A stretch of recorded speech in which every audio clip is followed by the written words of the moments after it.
سلام علیکم و رحمت الله برکاته. بازرگانا کانتینر به کانتینر داره میاد، داره خالی میشه تو انبار 7. ولی امروز گفتم هر کسی، الان تاریخ نگاه کن، تاریخ 12 می ساعت 7:43. امروز شنبه، درسته؟ بله. هر کسی امشب بیاد بارگیری کنه، الان وقت داره تا ساعت 9 شب. این لباسا براش میدم 20 فرس بازرگانه. یک گونی 350 تایی 300 تایی تقریبا هولوش 70 درهم. داری میبینی؟ بیان رو خط کسانی که میخوان، موقع تابستان است، فقط 20 فرس، یعنی 12 تا در میاد تقریبا 2 درهم، 2 درهم و نیم، 3 درهم.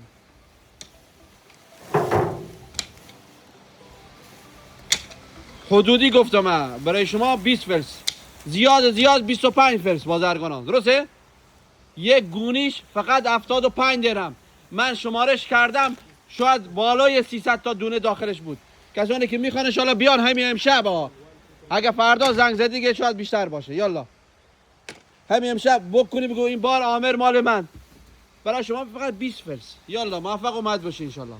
انبار 7 هستیم، عامر دبی تریدینگ.